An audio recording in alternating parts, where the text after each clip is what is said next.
preživeti situaciji, kjer sem se moral kot posameznik spraševati o realnosti, sem potem pričel tudi tuhtati kot diplomiran germanist in z zelo trdno izobrazbo glede družbe in kulture germanskih narodov o družbenem ustroju te naše države in o sami shizofrenosti. In če takole ponazorim, je v bistvu v udejanjanju tovrstne dokaj agresivne demokracije konstanten konflikt med levico in desnico.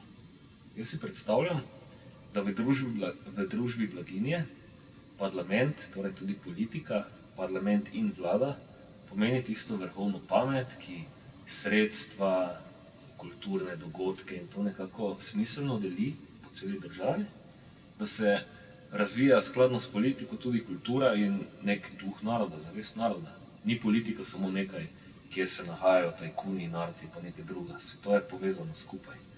In v tovrstni demokraciji, kjer prihaja do konstantnega nasprotovanja desnice levici in levice desnici, sem nekako zaključil iz tako imenovane metapozicije, torej opazovanja od zunaj, da je v bistvu to shizofren sistem, kjer, če upoštevamo, parlament je skupen, bi lahko dejali že po ustroju slovenskega parlamenta, da je glava, okrogel, ljudje notri so možgani, torej tudi živa sila, in leva hemisfera in desna hemisfera možganov nista kompatibilni. Torej to že po sami kulturi politike, ki se tukaj udejanja, postavlja vse skupaj v neko shizofreno pozicijo, kjer je doseženo mnogo manj, kot bi bilo doseženo, če bi se obe opciji v bistvu iskali v skupnih točkah, ne pa lomili v neskupnih. Lahko se ohrani, denimo, demokracija levice, desnice. Ni težava to.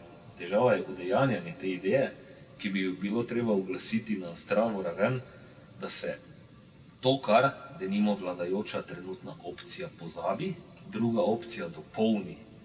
Ne pa da to, kar ena opcija dela dobro ali pa tudi ne dobro, druga opcija v bistvu napada in kritizira.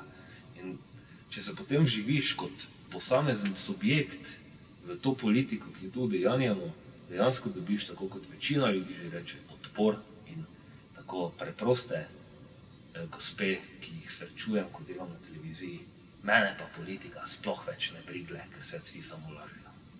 V bistvu ustvarja, ljudje dobijo do politike odpor, zato ker jim z tako usmeritvijo in udejanjenjem idej škoduje, ker v bistvu deluje sama kontra sebi. Denimo, specifika shizofrenije je neskladje, nekako v posamezniku bi lahko opisal na hitro, da si ljudje predstavljajo. Ni shizofrenija tisto, da nekoga vidijo mogoče